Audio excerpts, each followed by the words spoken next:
That's really interesting because you talk about the future proofing of Yeah. technology, and you know the Section 508 refresh, the intent is to make sure it's up to date with the modern IT standards, Yeah. right?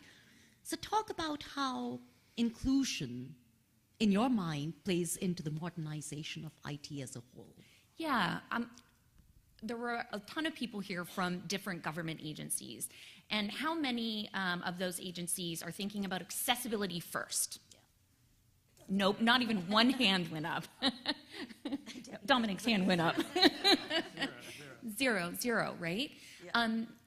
Agencies are fundamentally challenged by how they are going to modernize their IT, right? So thinking about things like technology that seems to be evolving faster and faster, especially with things like AI and machine learning. We've got agencies now thinking about remote access. We've got people not necessarily coming in working in the office. We've got mobile computing and people with their own devices. I saw several phones up here, right, being used to look up notes or take down notes. And at the end of the day, there's these thing called millennials. Really? Yes. And there's a whole new generation of people who have never known a world without the internet, right?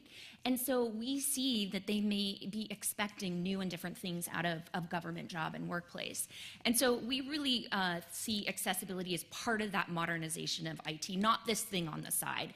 We want to provide the most secure solutions, we want to provide mobile solutions, and we want to be able that we're providing clear, compliant, and accessibility solutions. And so we think that cloud technologies that enable that machine learning, that enable that thing like AI to work, really is that window into making sure that agencies have the best accessibility. So one example, Microsoft Office 365, right? We are getting updates regularly so that we can make sure that we're folding in constantly new updates like this 508 update or any new updates that we see. WCAG is now coming up. WCAG 2.1 is going to be having an update, right? So oh, sorry, I wasn't supposed to say that. The world, okay. The world's evolving, and when we use cloud technology, industry can evolve just as quickly as policy evolves, or as slowly. I don't know. Anyways. It's so funny. Yeah. And Megan, you know, it's funny because we think about the millennials as the people who grew up with technology.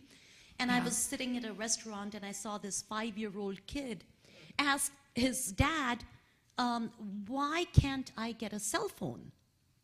You know, this was a 5-year-old kid.